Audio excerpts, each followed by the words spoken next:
أعوذ بالله من الشيطان الرجيم. بسم الله الرحمن الرحيم. الحمد لله، الصلاة والسلام على رسول الله، ثم أما بعد. السلام عليكم ورحمة الله وبركاته. امام نووی رحمه الله در کتاب ریاض الصالحینش میگوید: باب فضل السنن الراتبة مع الفرائض، یعنی که باب در مسئله فضیلت سنت های راتبه با نمازهای فرضی، همون سنت هایی که با نمازهای فرضی اداش میکنیم، یعنی در رکعت نمازی سنتی بامداد، 4 تا پیش پیشین و 2 تا بعد از پیشین، 2 تا بعد از شام، 2 تا بعد از خفتن، همین ها را میگن سنت های راتبه.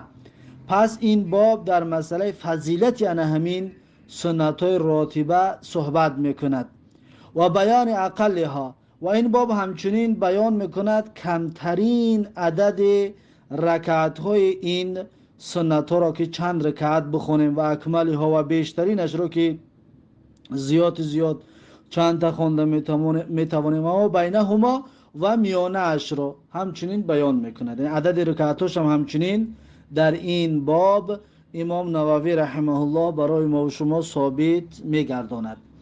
خب، امام نووی رحمه الله در زیر این باب 3 حدیث میارد. حدیث اول این باب حدیث 1096 کتاب ریاض الصالحین می باشد. عن ام المؤمنین ام حبیبة رملة بنت ابی سفیان رضی الله عنهما قالت، یعنی که از ام المؤمنین ام حبیبه رمله بنت ابی سفیان رضی الله عنهما روایت است که گفت: سمعت رسول الله صلی الله علیه و سلم یقول.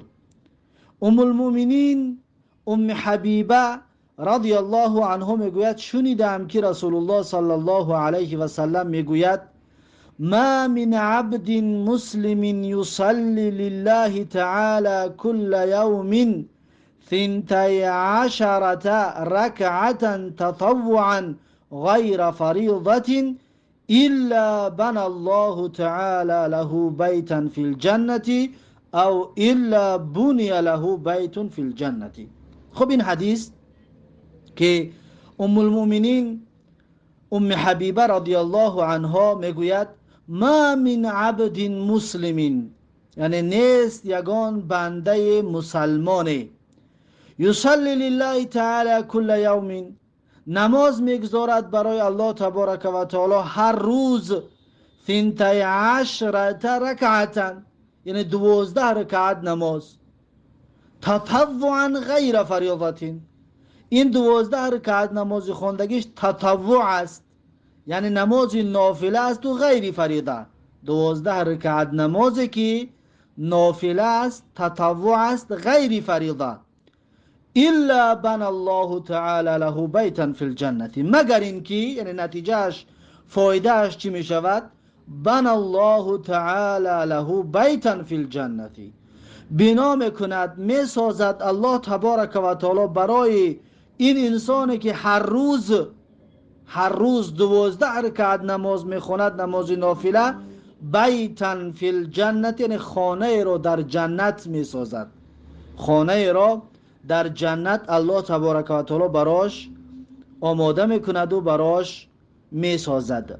او الا بنی له بیت فی الجنة، یا که میگه پیغمبر صلی الله علیه وسلم گفت که مگر اینکه ساخته میشود برای وی خانه در جنت، یعنی به سبب این 12 رکعت نماز خواندگیش الله تبارک و تعالی براش در جنت خانه قصر آماده میکند.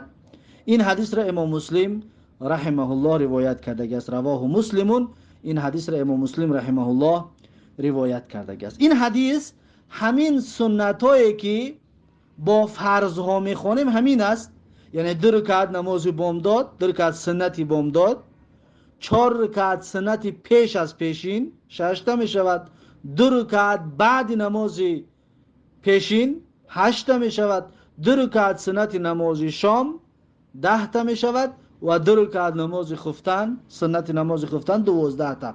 پس 12 رکعت انا همین ها را در نظر دارد که هر انسانی که انا همین را میخواند الله تبارک و تعالی برای اون انسان در جنت قصر میسازد. که این حدیث را مادر مؤمنان همسر پیغمبر صلی الله علیه و سلم ام حبیبه رضی الله عنها روایت کردگی است.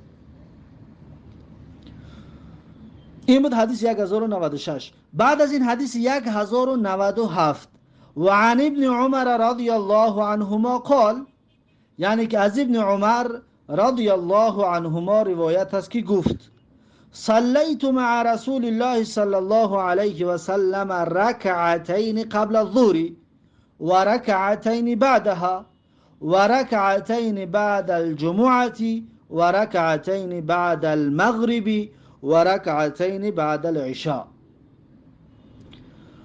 در این حدیث از ابن عمر رضی الله عنهما روایت است که گفت صلیت مع رسول الله صلی الله علیه و سلم، میگد که نماز گذاشتم همراه پیغمبر صلی الله علیه و سلم رکعتین قبل الظهر، 2 رکعت میگه پیش از نماز پیشین، پیش از پیشین میگه 2 رکعت خوندم، و رکعتین بعدها و 2 رکعت دیگر بعدش خوندم میگه بعد نماز پیشین، و رکعتین بعد الجمعه و 2 رکعت دیگر میگه بعد از نماز جمعه خوندم، و رکعتین بعد المغربی و 2 رکعت دیگه میگه بعد از نماز شام خوندم، و رکعتین بعد العشاء و 2 رکعت دیگر میگه بعد از نماز خفتن خوندم.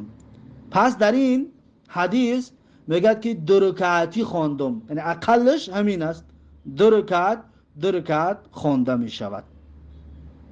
این حدیث دوم. این حدیث متفق علیه می باشد، هم بخاری و مسلم این حدیث را روایت کرده هستند. اما در این حدیث 2 رکعت سنتی نماز بامداد را نگفت. چرا؟ زیرا اینکه درباره 2 رکعت سنتی نماز بامداد باب خاص امام نووی رحمه الله بعد از این باب انشاءالله همین درس دا میگیریمش، بعد از این باب خاص ذکر کردگی است. یعنی 2 رکعت سنت نماز بامداد حتما خوانده می شود، اون همچنین خوانده می شود. یعنی 2 رکعت سنت نماز بامداد همچنین حتما خوانده می شود. پس در این حدیث فقط فرقیت همیشه که پیش از نماز پیشین 2 رکعت، پیش از نماز پیشین 2 رکعت خوانده می شود و بعد از جمعه را گفت 2 تا، با این هم 12 تا می شود، 12 تا می شود با 2 رکعت سنت نمازی پیشین، سنت نمازی بامداد. خب این بود حدیث 1097. بعد از این حدیث 1098 و عن عبدالله ابن مغفل رضی الله عنه قال، یعنی که از عبدالله ابن مغفل رضی الله عنه روایت است که گفت قال رسول الله صلی الله علیه و سلم، میگه پیغمبر صلی الله علیه و سلم گفتند که بین کل اذانین صلاتون، یعنی بین هر 2 اذان، یعنی اذان و قامت، بین هر اذان و قامت نمازی هست، بین هر اذان و قامت یک نماز گفت وجود دارد. بین کل اذانین صلاتون، بین هر یک اذان و قامت نماز است، بین کل اذانین صلاتون، بین هر یک اذان و قامت نماز است. قال فی الثالثه، در 3م بارش میگه پیغمبر صلی الله علیه و سلم گفت که لمن شاء، یعنی کسی که بخواهد، یعنی که اینش اختیاری است، هر کسی که خواست میتواند که بعد از اذان گفتن پیش از قامت 2 رکعت نماز بگذارد. این اختیاری است، زیرا که پیغمبر گفت که لمن شاء، یعنی هر کسی که بخواهد. این حدیث هم همچنین حدیث متفق علیه است. این باب با همین با آخر است، یعنی باب فضیلت سنت های راتبه بعد از فرائض یا همراه فرائض که نمازهای فرضی سنت های میخونیم. این باب همچنین به آخر رسید. فضیلت اکنون معلوم شد که هر کسی که اینها را میخواند الله سبحانه و تعالی در جنت براش یک قصر میسازد. یکم فضیلتش. فضیلت های بیشتر هم زیادتر هم در درس‌های گذشته خوانده بودیم که یعنی که انسان وقتی که نمازهای فرضیش کم بودی داشته باشد، از این نمازهای تطوعش، از این نافله هاش گرفته نمازهای فرضیش را تکمیل میکنند و پره میکنند. یعنی فضایل زیاد دارد خواندن سنت‌های راتبه، سنن‌های راتبه فضایل زیاد دارند.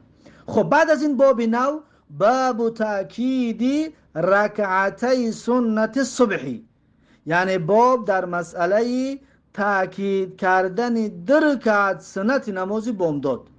یعنی 2 رکعت سنت نماز بامداد در بارش تأکید خاص آمدگی است که باید خوانده شود. خب امام نووی رحمه الله در این باره همچنین در زیر این باب هم برامون 4 تا حدیث میارد. حدیث اول این باب حدیث 1099 کتاب ریاض الصالحین هست. میگوید ان عایشه رضی الله عنها ان النبی صلی الله علیه و سلم کان لا یدع 4 قبل الظهر. میگه از عایشه رضی الله عنها روایت است هر آینه پیغمبر صلی الله علیه و سلم کان لا یدع 4 قبل الظهر، 4 قبل الظهر، یعنی پیغمبر 4 رکعت رو پیش از نماز پیشین ترک نمی کردن. یعنی پیش از نماز پیشین 4 رکعت می خوندن. و رکعتین قبل الغداتی، و 2 رکعت رو همچنین پیش از نماز بامداد، پیش از نماز فجر، پیش از نماز صبح همچنین میگه ترکش نمی کردن. در این 2 نماز پیغمبر صلی الله علیه و سلم بسیار مواظب بود میگوید. رواه البخاری، و این حدیث را امام بخاری رحمه الله روایت کردگی است. بعد از این حدیث 1100، حدیث 1100 کتاب ریاض الصالحین. و عنها قالت، یعنی از عایشه رضی الله عنها روایت است که گفت لم یکن النبی صلی الله علیه و سلم علی شیء من النوافل اشد تعاهدا منه علی رکعتي الفجر. میگه نبود پیغمبر صلی الله علیه و سلم بر چیز از نمازهای نافله پایبند و مواظبت کننده تر از 2 رکعتی نماز بامداد دیده. یعنی پیغمبر صلی الله علیه و سلم اشد تعاهد بود، یعنی که بسیار سخت پایبند بود، بسیار مواظبت میکرد 2 رکعت سنت نماز بامداد را، که سنت نماز بامداد را همیشه میخواند و در سفر سنت نماز بامداد خوانده میشود. حتی سنت نماز بامداد قضا داشته میشود. نماز سنتی بامداد را که انسان آمد که فرض را خوانده ایستادن، فرض را میخواند، بعد از فرض سنت را میخواند، یا که بعد از آفتاب برآمدن سنت را میخواند. زیرا که در این باره بسیار مواظبت و پایبندی زیاد داشت پیغمبر صلی الله علیه و سلم. این حدیث متفق علیه است. همچنین حدیث 1099 گفتگی منازعت عایشه گفت که پیغمبر 4 رکعت سنت نماز پیش از پیشین ترک نمی کرد، یعنی می خوند. همچنین کسی هم آمد که نماز پیشین رو با جماعت دریاب کرد، اول فرض رو می خوند، بعد از فرض 2 رکعت سنتی که بعد از فرض است اون رو می خوند، بعد 4 رکعتی پیش از فرض رو قضا می دارد. این رو هم قضا بعد از فرض خوانده می شود. این 2 نماز را پیغمبر صلی الله علیه و سلم بسیار تاکید کرده، مخصوص 2 رکعت سنت نماز بامداد. حتی در سفر اینها خوانده می شود. در سفر سنت رو ترک کردن سنت است. نخواندن سنت ها در سفر این خودش سنت است، اما سنت نماز بامداد رو در سفر می خوانیم. چرا؟ زیرا که پیغمبر صلی الله علیه و سلم بسیار مواظبت کرده است در این باب و در این موضوع سنت نماز بامداد. همچنین نماز ویترم در سفر خوانده می شود. اما سنت های پیشین، شام، خفتن، اینها در سفر ترک کردنشان سنت می باشد، نخواندنشان سنت می باشد. بعد از این حدیث 1101 کتاب ریاض الصالحین. و عنها عن النبی صلی الله علیه و سلم قال، یعنی از عایشه رضی الله عنها روایت است از پیغمبر صلی الله علیه و سلم که پیغمبر گفت رکعت الفجر خیر من الدنیا و ما فیها، یعنی 2 رکعت نماز بامداد بهتر است از دنیا و هر آن چیزی که در دنیا هست. یعنی که بهترین چیز از تمام چیز دنیا در دیده بهتر در رکعت سنت نماز بامداد است. رواه مسلم، این حدیث را امام مسلم رحمه الله روایت کرده است. و فی روایتین، در یک روایت دیگر آمدگی است لهما احب الی من الدنیا جمیعا. پیغمبر صلی الله علیه و سلم میگوید که دو رکعت نماز بامداد محبوب تر است برای من از تمام دنیا دیده. من الدنیا جمیعا، یعنی از همه دنیا دیده، از همه دنیا دیده میگه برای من دو رکعت سنت نماز بامداد افضلتر و محبوبتر و خوبتر و بهتر می باشد. این همه حدیثات بگن تأکید است و مواظبت است و پایبند بودن است برای دو رکعت سنت نماز بامداد. بعد از این حدیثی 1102 وعن ابي عبد الله بلال بن رباح رضي الله عنه مؤذن رسول الله صلی الله علیه و سلم، یعنی که از ابو عبدالله بلال بن رباح رضی الله عنه، همون بلال مؤذن رسول الله صلی الله علیه و سلم، بلال مؤذن، انه اتى رسول الله صلی الله علیه و سلم لیؤذنه بصلاة الغداة. هر آینه میگه حضرت بلال آمد نزد پیغمبر صلی الله علیه و سلم لیؤذنه بصلاة الغداة، تا اینکه اعلام کند، خبردار بکند پیغمبر صلی الله علیه و سلم را برای نماز بامداد، یعنی نماز بامداد برای پیغمبر آگاه بکند، پیغمبر آگاه کند که وقت نماز بامداد فرا رسیده است. فشغلت عایشه بلالا بامر سالته عنه، پس مشغول گردانید عایشه رضی الله عنها مادر مؤمنان بلال رضی الله عنه رو به کاری که سالته عنه پرسیده بود حضرت عایشه بلال رو درباره همون کار، یعنی که چی مسئله ده با حضرت بلال صحبت میکرد. حتی اصبح جدا، تا این که میگه روشن شد، خیلی به نهایت روشن شد، یعنی که صبح دمید و روشن شد. فقام بلال فآذنه بالصلاة، پس حضرت بلال خیست و فقام بلال، پس بلال خیست و فآذنه بالصلاة، پس خبردار کرد پیغمبر صلی الله علیه وسلم را برای فرا رسیدن وقت نماز. و تابع اذانه، و تکرار کرد حضرت بلال اذانه، یعنی خبردار کردنش را که پیغمبر صلی الله علیه وسلم رو خبر کرد، باز میگه تکرار کرد. فلم یخرج رسول الله صلی الله علیه و سلم، یعنی پیغمبر صلی الله علیه و سلم نبر آمد.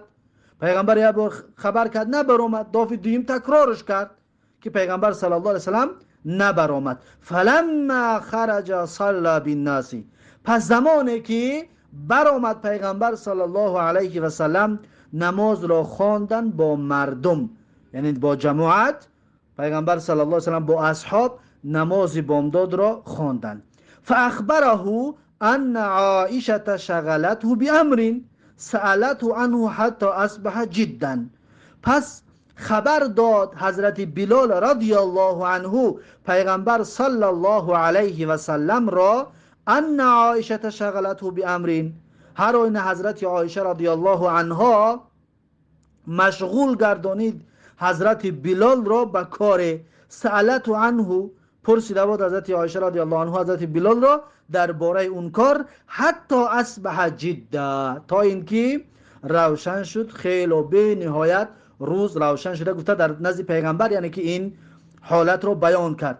و انه ابطا علیه بالخروج، و هر آینه پیغمبر صلی الله علیه و سلم دیر کرد برای برآمدن، یا که حضرت بلال دیر کرد تا اینکه برای پیغمبر رو خبردار بکند، زیرا که حضرت عایشه رضی الله عنه مشغولش گردونید. فقال، یعنی نبی صلی الله علیه و سلم، پس میگه گفت، یعنی قصدش پیغمبر صلی الله علیه و سلم است.